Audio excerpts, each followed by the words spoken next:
and welcome to County Board Wrap-Up, where every month we question the county board members about the actions they take at their regular public meeting on the issues that affect you, your family, and our community. I'm your host, Kara O'Donnell, and with us this month, as always, is County Board Chair Katie Crystal, and joined this month by Vice Chair Christian Dorsey. Thank you both for being here today. Pleasure. Now we're going to be discussing a major redevelopment in the heart of Crystal City, a new swimming pool coming to the Knock neighborhood, easing restrictions on improving and expanding homes, and quite a bit more. So let's get right to it with the Crystal City redevelopment. First of all, let's talk a little bit about what this redevelopment project is. Sure. This is a 15-acre, two-phase development right in the heart of what the Crystal City Sector Plan calls the Crystal City Central Business District. So really that heart of where Crystal City folks come together right now predominantly to work, but in the future to live and play as well, which is part of this redevelopment vision.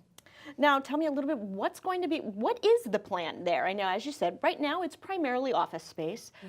What's the goal? What are we thinking? Well, the goal really is to create a more vibrant 24-hour, or at least evenings and weekends version of Crystal City.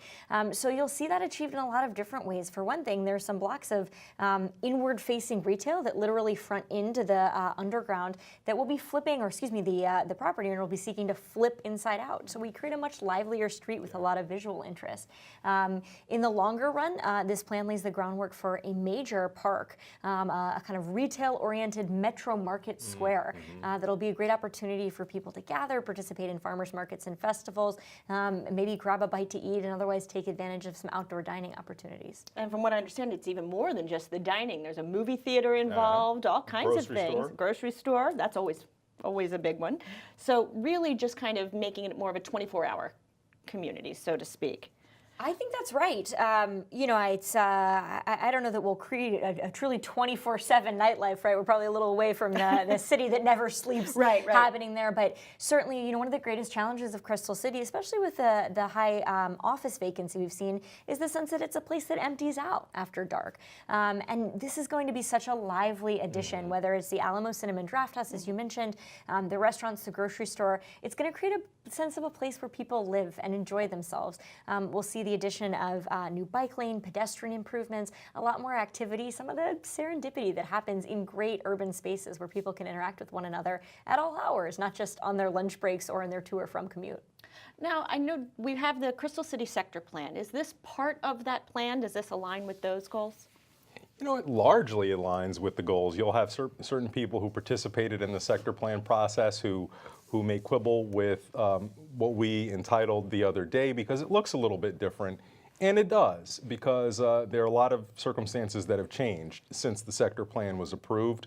But as Katie was saying, I think this actually marries current business realities and current thinking about new metro station entrances in Crystal City, along with what are real opportunities to do anything on that massive 15-acre block that makes a whole lot of sense. And you know, what existed on paper as something that could have been achieved in 3 or 4 decades, we now have the possibility to deliver a fabulous park opportunity sooner rather than later. So I like to tell people it may not look exactly like the plan, but it is definitely within the spirit of the plan. And I think just as an insight on how the board does its deliberations or approaches our work, you know, part of what's allowed Arlington to develop so successfully on balance over the years is that we set plans and by and large we follow them. And I think we all really wrestled as individuals and collectively with whether this vision that deviated primarily in the topography of that park actually was consistent with the spirit of the sector plan. But for me at least, and I think for my colleagues, you know, we had envisioned a 43,000 square foot retail-oriented public plaza. And that's exactly what we're getting. The configuration's a little different, but I think it really, when you went back and read what the sector plan envisioned for how residents and visitors would experience that Metro Market Square, I think this is really compatible with that vision. And of course, the size is important too. We really don't want to give away any of our planned public spaces. And so this delivering with the full square footage of that planned public park was really important. Absolutely. And I think this will also do a lot for Crystal City's market competitiveness. I know, you talk about the office vacancy rate in Crystal City. Will this create more of a life, so to speak, to really make it a little more attractive potential businesses. Yeah, one of the frequent criticisms I hear about Crystal City is, oh, it feels a little soulless. And quite frankly, that's usually changing for people if they visited Crystal City recently, but I think this sort of continues that momentum and takes it into a different level.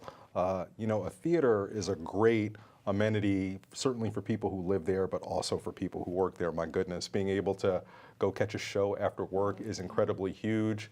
The grocery store, Metro second entrance, which takes away a huge impediment to getting people to use transit, needing to walk up a fairly steep hill in order to go there and not even knowing that it's going to be there because you can't see it. So these are all just really dynamic things that make Crystal City look a lot more like some of the vibrant urban communities that people are familiar with elsewhere.